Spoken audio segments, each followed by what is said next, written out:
rebel that surrendered to us. Although he denies it, I believe there may be more of them, and I request permission to conduct a further search of the area. He was armed only with this. Good work, Commander. Leave us. Conduct your search and bring his companions to me. Yes, my lord. The Emperor has been expecting you. I know, Father. So, you have accepted the truth. I've accepted the truth that you were once Anakin Skywalker, my father. That name no longer has any meaning for me. It is the name of your true self you've only forgotten. I know there is truth in you. The Emperor hasn't driven it from you fully. That was why you couldn't destroy me. That's why you won't bring me to your Emperor now.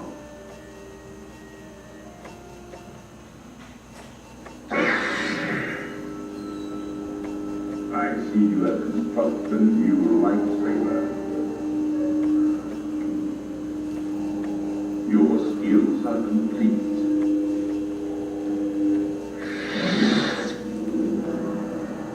Indeed, you are powerful, as the Emperor has foreseen.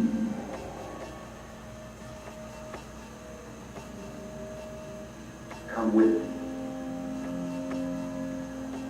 Obi-Wan once thought as you do.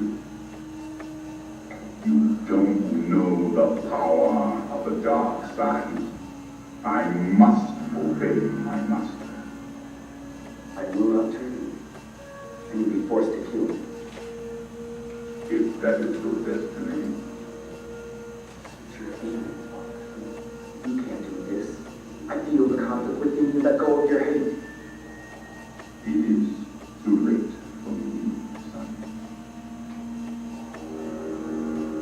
The Emperor will show you the true nature of the Force. He is your master now.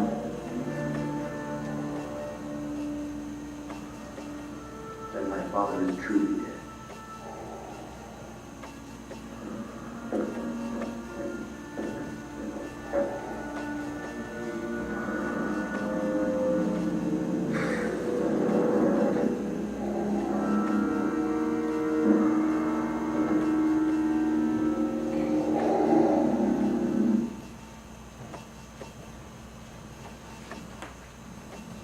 That's our cliffhanger there. So okay. So here's the setting. So we have Luke, and what he's hoping to do is to show his father that yes, even though he's done some horrible things over the decades, being the evil Darth Vader, he can still go back to being good before it's too late.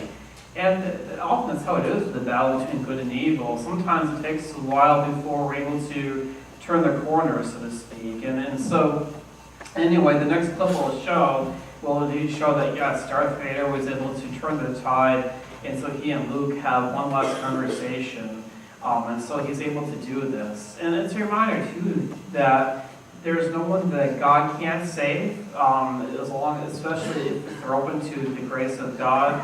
Think of what we heard earlier today at Mass, as far as what St. Paul said. But by the grace of God, I became an apostle and was able to go ahead and to preach the gospel. It was by the grace of God.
time.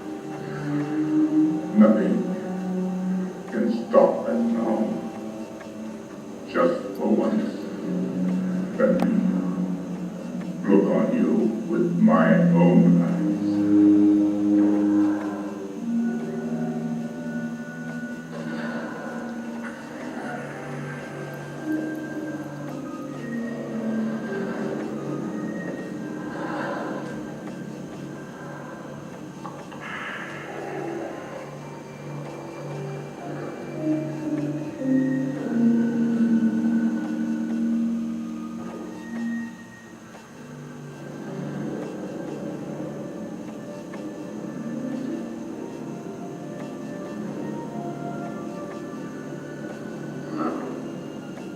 Go, my son. Leave me? No, you're coming with me. I'll not leave you here. I've got to save you. You're already. You're right. You're right about me. Tell your sister. You're right.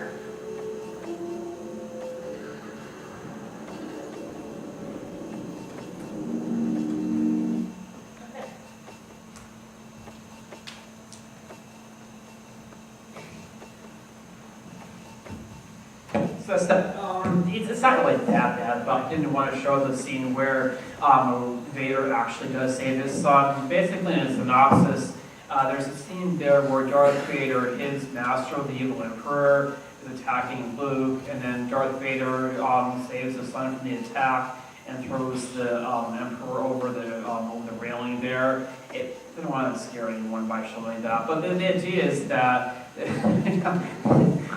mentioned letters to the evangelist, but anyway, yeah. But the idea is that Darth Vader realizes there's still good in him, that it's not over just yet, that he can choose to do the right thing, and he does. He does the right thing, and so he saves his son. And so here he went from being just about the worst person in the galaxy to realizing there's still a chance of redemption. I've sinned really badly, but I can do things, I can do something to save my son, and that's what he does. So that concludes the Star Wars portion of it, and actually that really concludes the formal portion of the presentation as far as what I have. Are there any questions? Any questions out there that maybe I haven't gotten to just yet? Hopefully I can add a little light if needed. Could you go to your first slide and just all Yeah. the questions that you have? Sure.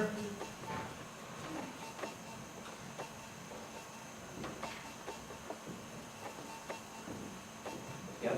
Okay, so the question here is, all right, what is the battle between good and evil? Does it truly affect me? Is the devil real? Why does God allow bad things to happen in the world? Can God forgive any sin? Why do I need to see a priest for confession? How can I be assured that my loved ones and I can go to heaven? Did Jesus really intend to save all people?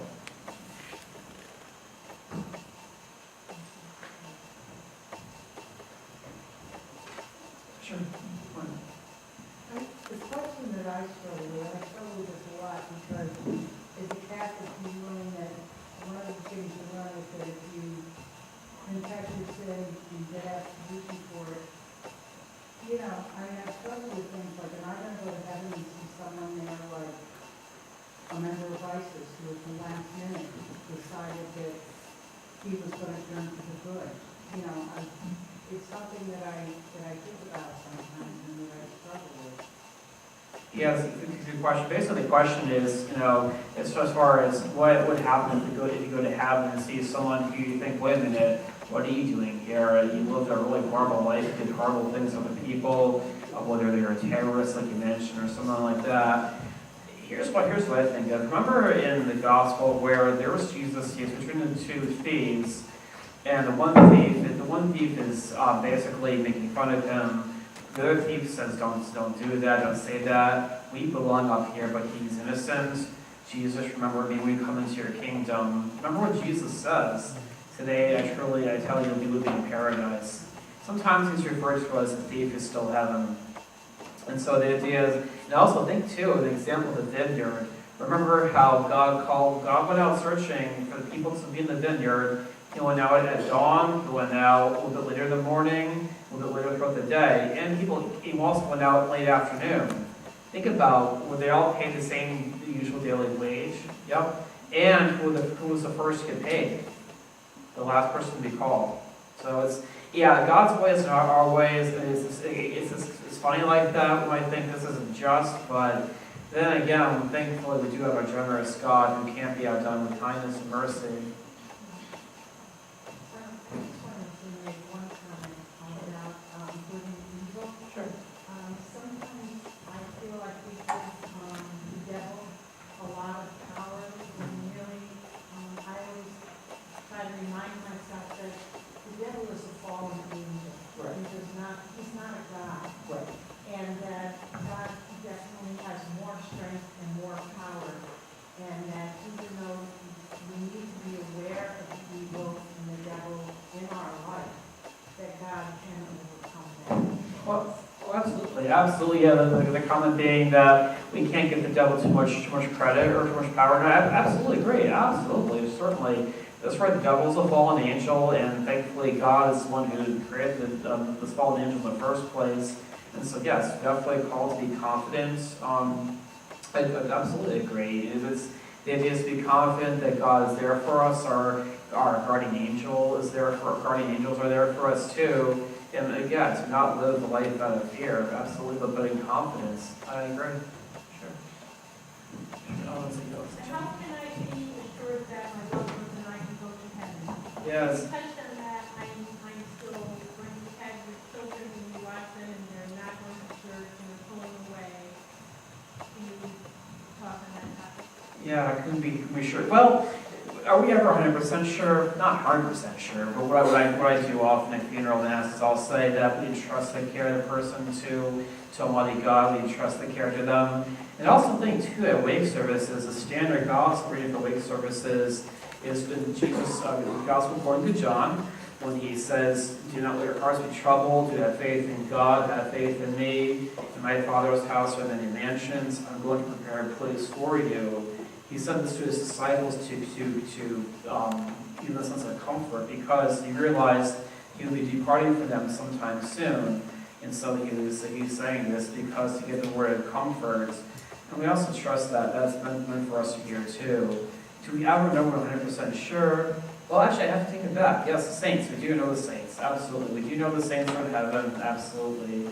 But for those who haven't been canonized, we place our trust in God, knowing that and for the person who is open to the mercy of God, even if it's at the very last second, God can work with them, even if it's at the very last second.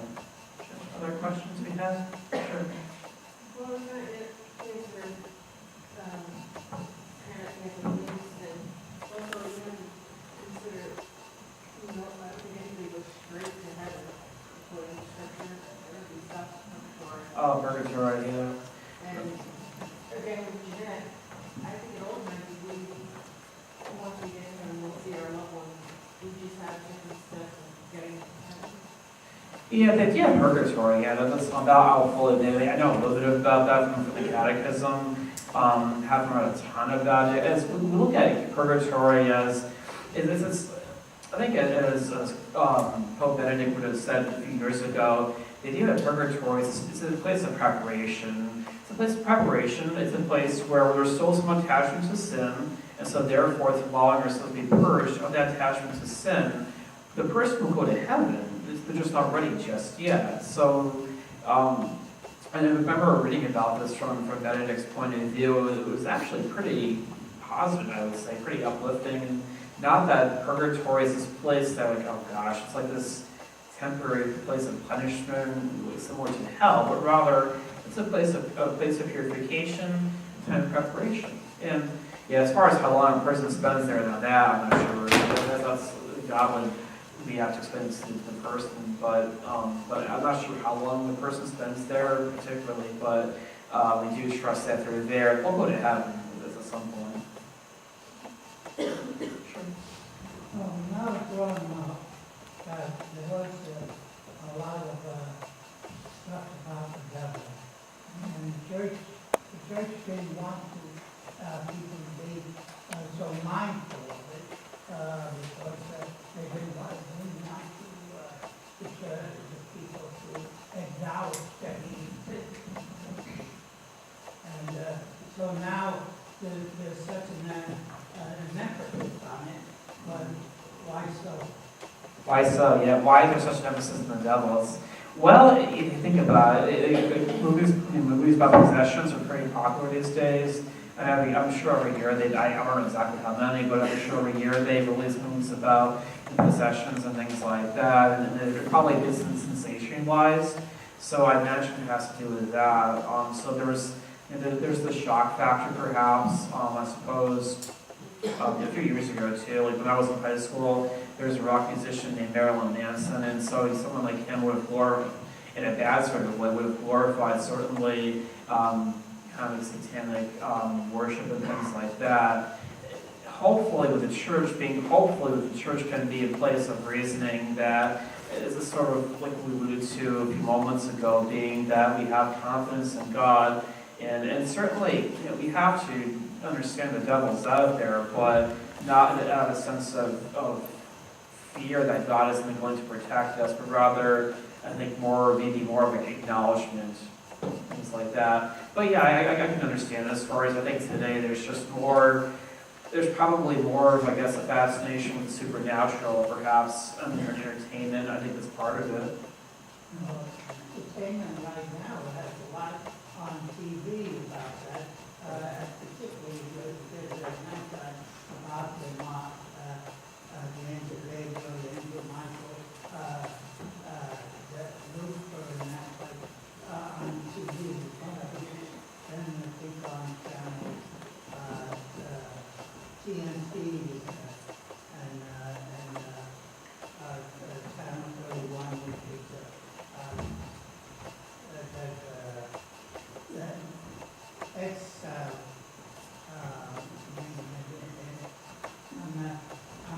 my memory, and I'm trying to fix it now, and I can't quite get it all out, but there's a lot of that right on TV right now. Oh, sure. Yeah, absolutely. There's an interest in the supernatural on TV, I agree, and also with ghosts and things like that. There is. But again, the idea is I think it's okay to acknowledge. We just don't want to have maybe like an unhealthy obsession, perhaps. Maybe that's the way of looking at it, just a healthy mindset. But thank you for your question. Thank you. Anybody else? Angela?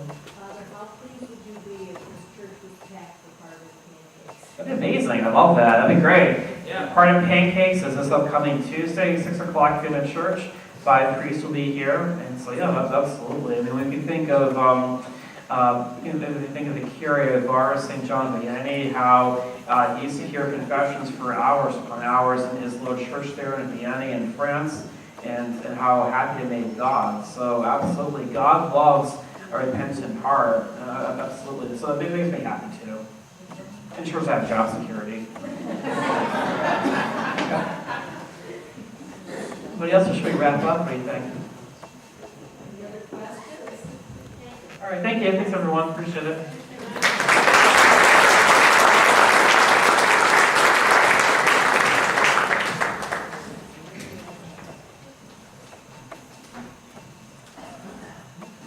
The children are on their way, and before they get here, just a reminder, you have evaluations. We would appreciate you filling them out, and if you would like to stay to Father Matt, we will make sure he sees. Also, if you got a yellow ticket when you came in because you didn't fill one out in the hall, put your name on the back and we'll collect those for the door prize drawing. And the e-kit is full of all kinds of really great clips and things to access to kind of continue your learning about good versus evil and the Ten Commandments and things like that. But the monthly mission is what we're called to do, and it's very simple this month. The first thing is do an examination of conscience, and that's also included in your e-kit, and it goes along with the Ten Commandments. So it's very easy to do, and it'll help you before you come to Pardon Pancakes. Make a point to forgive someone if someone has hurt you or wronged you. Receive the sacrament of reconciliation this Lent. If you can't join us for Pardon Pancakes, Father Matt is here the first Saturday of each month from 3 to 4, is that right? From 3 to 4 for individual confessions, so you're welcome to come then. Pick a story with a good moral value and read it to a child. And sign up for the best Lent ever online and make a commitment to see it through. Also, we have the little black books for Lent. They're in the basket there. If you didn't get one and you'd like to take one on your way out today, please take one of those. I hear somebody shushing. You want to bring it in? You can bring it in. Yeah, right.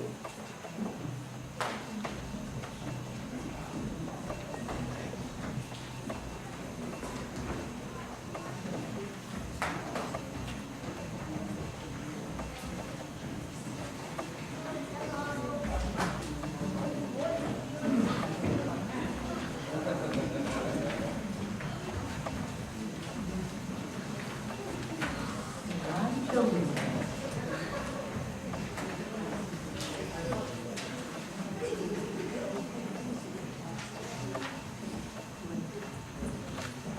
So we had a great time, very active time tonight. We picked up all of our projects and things at home. But we learned about the Ten Commandments in language we all could understand and relate to. And we played some fun games with flashlights, and we had a little show where my mother very kindly dressed up as Moses. So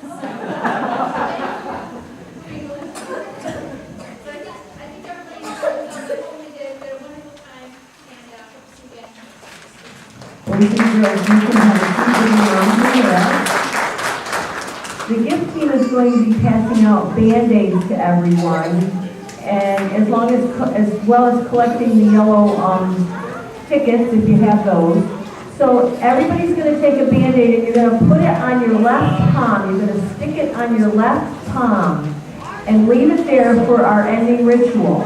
Okay? Keep the papers because we will collect the 2 little pieces of paper that go on the Band-Aid. So if I could have the gift team up here to pass out Band-Aids, please.